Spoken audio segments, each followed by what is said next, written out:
ఇప్పుడు ఉన్న యువతకు ఇటువంటి సిట్యుయేషన్స్ తెలియదు కాబట్టి 1971లో అయ్యింది. అయితే దాదాపు 55 ఇయర్స్ తర్వాత ఇటువంటి సిట్యుయేషన్ అరైజ్ అయింది కాబట్టి మాక్ డ్రిల్ పెట్టడము చాలా మంచి ఇనిషియేటివ్. ఎందుకంటే ఈ జనరేషన్ లో కూడా తెలవాలి, పబ్లిక్ కి కూడా అప్రమత్తంగా ఉండాలి. ఎలా అప్రమత్తంగా ఉండొచ్చు, ఇప్పుడు ఒక అపార్ట్మెంట్ లో బాంబు దాడి జరిగినా గానీ, ఉగ్రవాద దాడి జరిగినా గానీ ఎట్లా మనం ఎస్కేప్ అయ్యి ఎట్లా మనము మెడికల్ సర్వీసెస్ వైపు వెళ్ళొచ్చు అనేసి ఒక మంచి మాక్ డ్రిల్ చేశారు. This is very helpful to all the youth. ప్రతి ఒక్క సిటిజన్ కి కూడా ఇది చాలా హెల్ప్ఫుల్ అవుతుంది. ఈ రోజు దేశవ్యాప్తంగా కూడా 249 ప్లేసెస్ లో 4 o'clock కి స్టార్ట్ చేయడము, అన్ని మాక్ డ్రిల్స్ చేయడం అంటే that's a very good initiative. Sindhu operation అని చెప్పి అక్కడ దాడి కూడా చేయడం జరిగింది మనము పాకిస్తాన్ పైన. ఏం చెప్తారు మేడం గారు? అదే 28 మంది మహిళల సింధూరం దూరం చేసిండ్రు. ఈరోజు సింధూర్ ఆపరేషన్ తోని అక్కడ పాకిస్తాన్ కి మన దెబ్బ ఏంటో, మన ఇండియా గురించి మన స్ట్రెంగ్త్ ఏందో చూపెట్టడం జరిగింది. ఇది కుట్టి ట్రైలర్ మాత్రమే, చాలా సినిమా ఉంది ఇంకా బాకీ. ఎందుకంటే మీరు అందరు చూసిండ్రు మోడీ గారు ఎటువంటి రియాక్షన్ ఇచ్చిండ్రు. ఏ రోజైతే దాడి జరిగిన కాల్పులు జరగగానే ఇమీడియట్ గా సింధు జలాలను ఆపివేయడం కానీ, మన వీసాలన్నీ ఆపివేయడం. సో ఇది జస్ట్ ట్రైలర్ మాత్రమే. భారత్ స్ట్రెంగ్త్ ని, ధైర్యాన్ని వాళ్ళు ఎవరు మెజర్ చేయలేరు. చాలా చాలా డే బై డే ఇంకా స్ట్రాంగ్ అవుతున్నాము. సిటిజన్స్ కూడా బాగా స్ట్రాంగ్. జమ్మూ కాశ్మీర్ ఇన్సిడెంట్ దాదాపు భారతదేశాన్ని ఉలిక్కిపడేలా చేసింది. కొన్ని ప్రపంచ దేశాలలో కూడా కొన్ని దేశాలు కూడా మన దేశానికి అండగా నిలవడం జరిగింది. దాదాపు అక్కడ 28 మంది అమాయకులు చనిపోవడం అనేది ఎట్లా చూడొచ్చు మేడం. అందులో అందరినీ బాధించిన విషయం ఏంటంటే, రీసెంట్ గా మ్యారేజ్ అయ్యి అక్కడ వెళ్ళిన కపుల్స్ వాళ్ళ భర్త పక్కనే ఉండి ఆమె ఏడుస్తున్నా, బాధపడుతున్న ఫోటోలు సోషల్ మీడియాలో వైరల్ గా అయింది. అదే అండి, కాశ్మీర్ అందాలు చూడడానికి పోయిన వాళ్ళకు కూడా పహల్గామ్ లో ఇట్లా టూరిస్ట్ల పైన వాళ్ళు టెర్రరిస్ట్ అటాక్ చేయడం చాలా దారుణం. ప్రతి ఒక్క హిందువు గాని దేశంలో ప్రతి ఒక్క సిటిజన్ కూడా చాలా కదిలించబడినారు ఈ విషయంతో. ఆ న్యూలీ వెడ్ కపుల్ కూడా. సో దానికి మోడీ గారు కూడా చాలా సీరియస్ గా తీసుకున్నారు, ఇమీడియట్ గా యాక్షన్ తీసుకున్నారు. మీకు అందరికీ తెలిసిందే, సింధు జలాలని ఆపివేయడం కానీ, మన వీసాలు ఆపివేయడము. ఇక్కడ కూడా ప్రతి ఒక్క ఏరియాలో ఎవరైతే ఇల్లీగల్ ఉంటున్నారో బంగ్లాదేశీస్ కానీ, పాకిస్తానీస్ కానీ, వాళ్ళందరినీ కూడా తరిమి కొట్టాలి, లేకపోతే అరెస్ట్ చేయాలని మేమందరం కూడా ఈ రోజు కలెక్టర్ గారికి వినతి పత్రం కూడా ఇవ్వడం జరిగింది. అంటే గతంలో కూడా హైదరాబాద్ లో బాంబు దాడులు కూడా జరిగిన సంఘటన అయితే ఉంది. ఈ నేపథ్యంలో హైదరాబాద్ ని కూడా అలర్ట్ చేయడం జరిగింది. ఏ విధంగా ఎలాంటి చర్యలు తీసుకోవాలి, ఏ విధంగా? గతంలో జరిగినాయి, వేరే ప్రభుత్వాలు ఉన్నప్పుడు జరిగినాయి. ఇప్పుడు మోడీ గారి ప్రభుత్వం వచ్చిన తర్వాత అయితే మేమందరం కూడా సేఫ్ గా ఉన్నాము. కాకపోతే ఇది అనుకోని దుర్ఘటన జరిగింది, టెర్రరిస్ట్ల దాడి. సో మేము కూడా పబ్లిక్ అందరం కూడా అలర్ట్ గా ఉండి ఎలా మనం సేఫ్ ఉండాలి అనేది, ఎట్లా ప్రొటెక్ట్ చేసుకోవాలనేది చెప్పడం జరుగుతుంది. ఇస్లాం చదివించి అదే విధంగా కులం అడగకుండా మతాన్ని అడిగి చెప్పడం అనేది ఏ విధంగా చూడొచ్చు? ఇక్కడ మన మధ్యలో ప్రాంతాల విభేదాలు, కుల విభేదాలు ఉంటాయి, కానీ అక్కడ చంపేవాడు నీ మతాన్ని అని చెప్పి మతాన్ని చూసి అది మగవాళ్ళని చెప్పడం అనేది చాలా దారుణమైన చర్య. ఎట్లా? అదే అండి, ప్రతి ఒక్క ముస్లిం టెర్రరిస్ట్ అని చెప్పను నేను. ప్రతి టెర్రరిస్ట్ అయితే ముస్లిం. అందుకనే వాళ్ళు హిందూ అని చూసేసి వాళ్ళని ఇమీడియట్ గా కాల్చి పాయింట్ బ్లాంక్ కాల్వడం చాలా బాధాకరం విషయం. ఇది మతపరంగా ఇది ఎంతో ఘోరము. సో వీళ్ళని కూడా మనం మంచి వేయడానికి మన మోడీ గారు చాలా పెద్ద యాక్షన్ తీసుకోబోతున్నారు. రానున్న రోజుల్లో వాళ్ళు చాలా చూడాల్సి వస్తుంది. ఏం చెప్తారు? మన ప్రాంతాలకు ఖచ్చితంగా, పార్టీలకు ఖచ్చితంగా అందరం ఐక్యం కావాల్సిన అవసరం ఉందంటారా? ఏం చెప్తారు? డెఫినెట్ గా. ఇప్పుడు మనం అందరము హిందువులం, ఫస్ట్ మనము భారతీయులము అనే ఐక్యతతో ఉంటేనే కదా ఉగ్రవాదాలని ఫస్ట్ తరిమి కొడతాము. అట్లానే కానీ అన్ని పార్టీస్ కూడా మీరు చూసినట్టయితే క్యాండిల్ లైట్ ర్యాలీలు కానీ, ఎన్నో కండోలెన్సెస్ మీటింగ్స్ కానీ చేపట్టడం జరిగింది. సో ఇక్కడ మనం కులాలని, మతాలని కాకుండా మనము హిందువులము, మన భారతదేశీయులము అని ఫస్ట్ ఒక తాటి మీదకి వచ్చి మనం ఫైట్ చేయడం జరుగుతుంది. ఇప్పుడు ఉన్న యువతకు ఇటువంటి సిచ్యువేషన్స్ తెలియదు కాబట్టి 1971లో అయ్యింది. అయితే దాదాపు 55 ఇయర్స్ తర్వాత ఇటువంటి సిచ్యువేషన్ అరైజ్ అయింది కాబట్టి మాక్ డ్రిల్ పెట్టడము చాలా మంచి ఇనిషియేటివ్. ఎందుకంటే ఈ జనరేషన్ లో కూడా తెలవాలి, పబ్లిక్ కి కూడా అప్రమత్తంగా ఉండాలి. ఎలా అప్రమత్తంగా ఉండొచ్చు, ఇప్పుడు ఒక అపార్ట్మెంట్ లో బాంబు దాడి జరిగినా గానీ, ఉగ్రవాద దాడి జరిగినా గానీ ఎట్లా మనం ఎస్కేప్ అయ్యి ఎట్లా మనము మెడికల్ సర్వీసెస్ వైపు వెళ్ళొచ్చు అనేసి ఒక మంచి మాక్ డ్రిల్ చేశారు.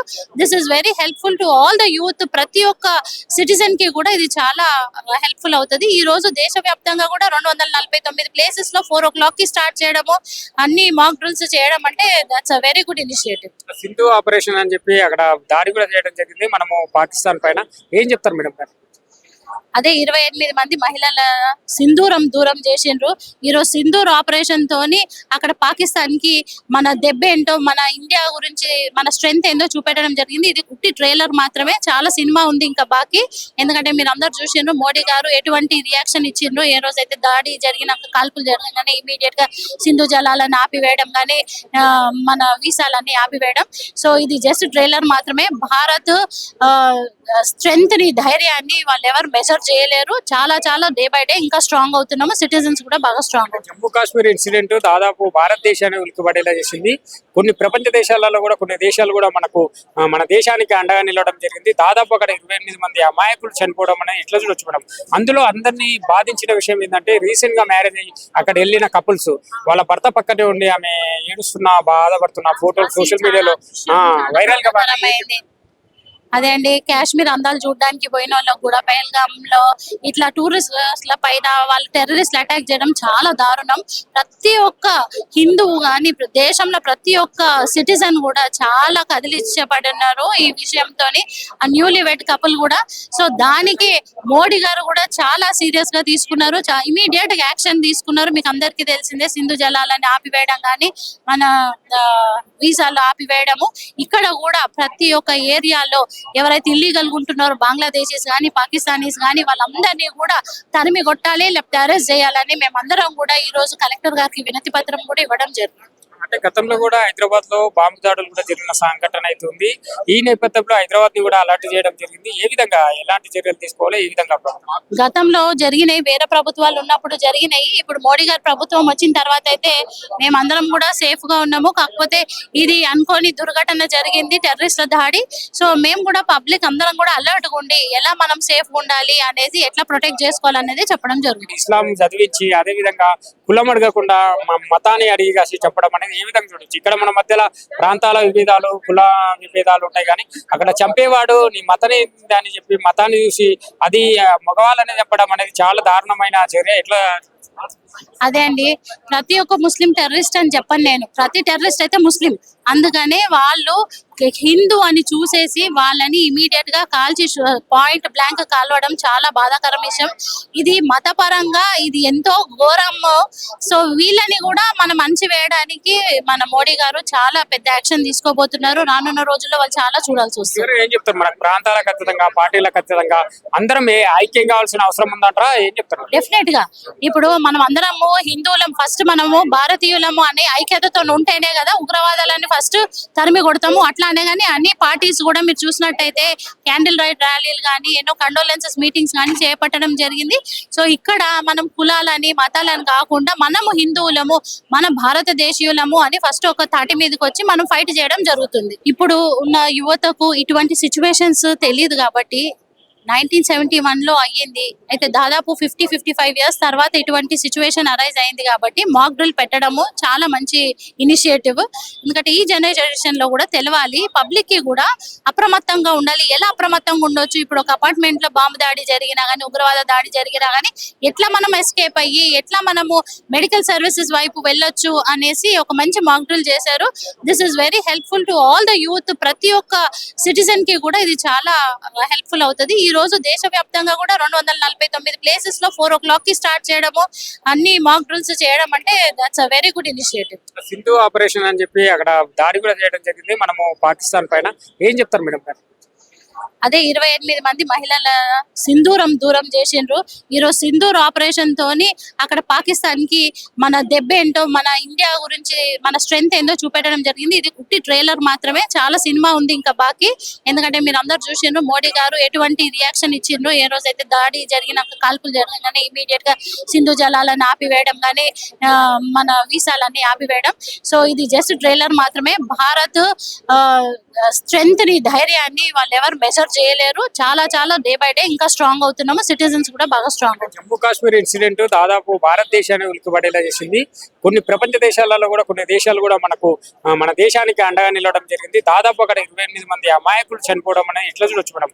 అందులో అందరినీ బాధించిన విషయం ఏంటంటే, రీసెంట్ గా మ్యారేజ్ అయ్యి అక్కడ వెళ్ళిన కపుల్స్ వాళ్ళ భర్త పక్కనే ఉండి ఆమె ఏడుస్తున్నా, బాధపడుతున్న ఫోటోలు సోషల్ మీడియాలో వైరల్ గా అయింది.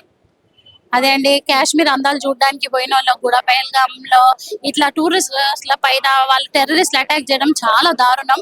ప్రతి ఒక్క హిందువు గాని దేశంలో ప్రతి ఒక్క సిటిజన్ కూడా చాలా కదిలించబడినారు ఈ విషయంతోని. ఆ న్యూలీ వెడ్ కపుల్ కూడా. సో దానికి మోడీ గారు కూడా చాలా సీరియస్ గా తీసుకున్నారు, ఇమీడియట్ గా యాక్షన్ తీసుకున్నారు. మీకు అందరికీ తెలిసిందే, సింధు జలాలని ఆపివేయడం కానీ మన వీసాలు ఆపివేయడము. ఇక్కడ కూడా ప్రతి ఒక్క ఏరియాలో ఎవరైతే ఇల్లీగల్ ఉంటున్నారో బంగ్లాదేశీస్ కానీ పాకిస్తానీస్ కానీ వాళ్ళందరినీ కూడా తరిమి కొట్టాలి, లేకపోతే అరెస్ట్ చేయాలని మేమందరం కూడా ఈ రోజు కలెక్టర్ గారికి వినతి పత్రం కూడా ఇవ్వడం జరిగింది. అంటే గతంలో కూడా హైదరాబాద్ లో బాంబు దాడులు కూడా జరిగిన సంఘటన అయితే ఉంది. ఈ నేపథ్యంలో హైదరాబాద్ ని కూడా అలర్ట్ చేయడం జరిగింది. ఏ విధంగా ఎలాంటి చర్యలు తీసుకోవాలి, ఏ విధంగా గతంలో జరిగినాయి, వేరే ప్రభుత్వాలు ఉన్నప్పుడు జరిగినాయి. ఇప్పుడు మోడీ గారి ప్రభుత్వం వచ్చిన తర్వాత అయితే మేమందరం కూడా సేఫ్ గా ఉన్నాము. కాకపోతే ఇది అనుకోని దుర్ఘటన జరిగింది, టెర్రరిస్ట్ల దాడి. సో మేము కూడా పబ్లిక్ అందరం కూడా అలర్ట్ గా ఉండి ఎలా మనం సేఫ్ ఉండాలి అనేది, ఎట్లా ప్రొటెక్ట్ చేసుకోవాలనేది చెప్పడం జరుగుతుంది. ఇస్లాం చదివించి అదే విధంగా కులం అడగకుండా మతాన్ని అడిగి కాసి చెప్పడం అనేది ఏ విధంగా చూడొచ్చు. ఇక్కడ మన మధ్యలో ప్రాంతాల విభేదాలు, కుల విభేదాలు ఉంటాయి, కానీ అక్కడ చంపేవాడు నీ మతని అని చెప్పి మతాన్ని చూసి అది మగవాళ్ళని చెప్పడం అనేది చాలా దారుణమైన చర్య. ఎట్లా అదే అండి, ప్రతి ఒక్క ముస్లిం టెర్రరిస్ట్ అని చెప్పను నేను. ప్రతి టెర్రరిస్ట్ అయితే ముస్లిం. అందుకనే వాళ్ళు హిందూ అని చూసేసి వాళ్ళని ఇమీడియట్ గా కాల్చి పాయింట్ బ్లాంక్ కాల్వడం చాలా బాధాకరం విషయం. ఇది మతపరంగా ఇది ఎంతో ఘోరం. సో వీళ్ళని కూడా మనం మంచి వేయడానికి మన మోడీ గారు చాలా పెద్ద యాక్షన్ తీసుకోబోతున్నారు. రానున్న రోజుల్లో వాళ్ళు చాలా చూడాల్సి వస్తుంది. ఏం చెప్తారు, మన ప్రాంతాలకు ఖచ్చితంగా పార్టీలకు ఖచ్చితంగా అందరం ఐక్యం కావాల్సిన అవసరం ఉందంటారా, ఏం చెప్తారు? డెఫినెట్ గా ఇప్పుడు మనం అందరము హిందువులం, ఫస్ట్ మనము భారతీయులము అనే ఐక్యతతో ఉంటేనే కదా ఉగ్రవాదాలని ఫస్ట్ తరిమి కొడతాము. అట్లానే కానీ అన్ని పార్టీస్ కూడా మీరు చూసినట్టయితే క్యాండిల్ లైట్ ర్యాలీలు కానీ ఎన్నో కండోలెన్సెస్ మీటింగ్స్ కానీ చేపట్టడం జరిగింది. సో ఇక్కడ మనం కులాలని మతాలని కాకుండా మనము హిందువులము, మన భారతదేశీయులము అని ఫస్ట్ ఒక తాటి మీదకి వచ్చి మనం ఫైట్ చేయడం జరుగుతుంది.